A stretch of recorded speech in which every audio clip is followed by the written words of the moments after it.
Hey viewers, welcome to English World by Parvinder Kaur and today we will talk about answer writing. तो बहुत सारे बच्चे हैं जो CBSE का एग्ज़ाम देंगे या और बहुत सारे एग्ज़ाम्स देंगे आंसर राइटिंग में, जो कॉलेज में भी हैं बच्चे वो भी आंसर राइटिंग करते हैं। तो हमेशा आंसर राइटिंग की प्रॉब्लम ये आती है कि हम एक परफेक्ट आंसर जो है वो नहीं लिख पाते, जिसकी वजह से हमारी जो मार्क हैं वो कम आते हैं। सो आज हम डिस्कस करेंगे कि हमें अच्छा आंसर कैसे लिखना है या प्रॉपर आंसर जो होता है वो कैसे होता है और एग्ज़ामिनर जो है उसको कैसा आंसर पसंद आता है। तो हमारा आज का जो टॉपिक है वो है how to write a perfect answer.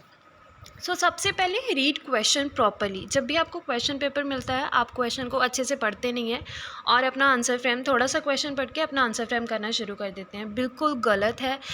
मैंने बहुत सारे एग्ज़ाम में पेपर चेक किए हैं और व्हाट आई फाउंड इज़ कि बच्चों ने क्वेश्चन अच्छे से पढ़ा नहीं होता है और वो आंसर के आगे पीछे घूमते रहते हैं, पर प्रॉपर आंसर कभी नहीं लिखेंगे।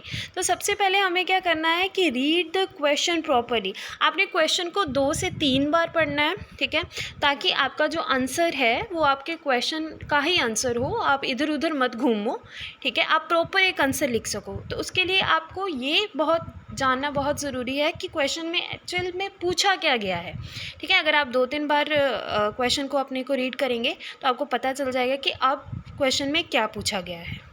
सेकंड गलती जो बच्चे हमेशा करते हैं कि वो अपनी राइटिंग को प्लान नहीं करते। सेकंड हमारा जो स्टेप है आंसर लिखने का, that is plan your writing. सबसे पहले हमें इंट्रोडक्शन लिखना होता है, फिर हमें बॉडी पैराग्राफ लिखना होता है, फिर हमें कंक्लूजन लिखना होता है।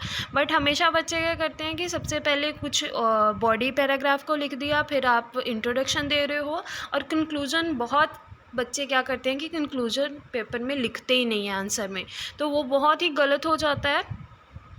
हमें ऐसा बिल्कुल नहीं करना चाहिए। हमें अपनी राइटिंग को पहले प्लान करना चाहिए। आपके पास अगर कोई एक्स्ट्रा शीट है तो आप उस पर अपने थोड़े से पॉइंट लिख लो, उसको मैनेज करो and then you have to start writing, right, because आपका टाइम भी बहुत ज़्यादा इंपॉर्टेंट होता है उस टाइम में।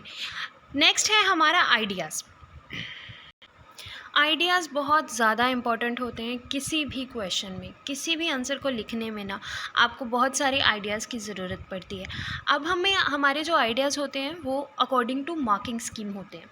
जितना भी हमारा मार्किंग स्कीम है, फॉर एग्ज़ाम्पल अगर हमारे पास 1 मार्क का क्वेश्चन है तो आपने उसको अटैम्प्ट करना है, तो आप 1 मार्क में सिर्फ 2-3 आइडियाज़ ही दोगे। अगर वो क्वेश्चन 2 से 3 मार्क का है तो उसमें आप 4-5 आइडियाज़ अपने डालोगे, स्टेटमेंट्स दोगे, ठीक है। ऐसे ही हमने क्या करना है कि अगर क्वेश्चन बहुत लॉन्ग है तो हमारे आइडियाज़ भी ज़्यादा होंगे। नेक्स्ट है right answers according to marking scheme. जो भी मार्क स्कीम है उसके अकॉर्डिंग ही आपको आंसर लिखना होगा।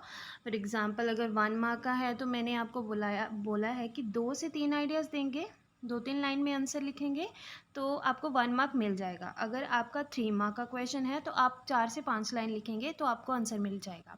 मोस्टली मैंने देखा है कि अगर 1 मार्क का भी क्वेश्चन है तो बच्चे बहुत बहुत लेंथ बना के आ रहे हैं, which is not worth of any thing.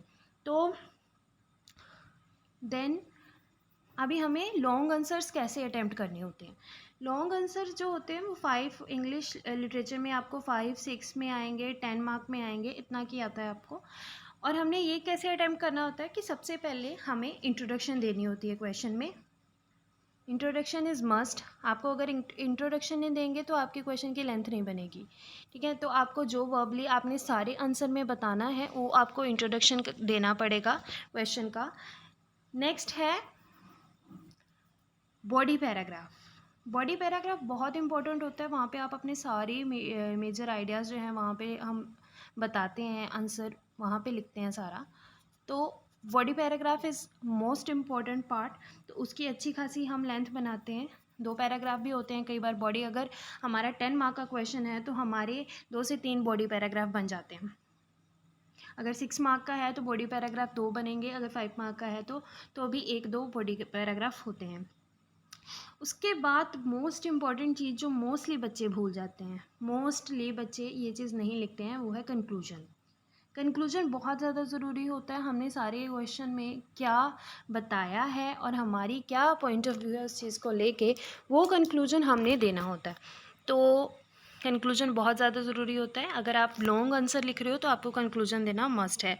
और ये वीडियो सबके लिए है जो भी बच्चे पेपर लिख रहे हैं, किसी भी सब्जेक्ट का, किसी भी फील्ड में, कॉलेज में या यूनिवर्सिटीज़ में अगर आप पेपर लिख रहे हो तो आपको इन चीज़ों का बहुत ज़्यादा ध्यान रखना है।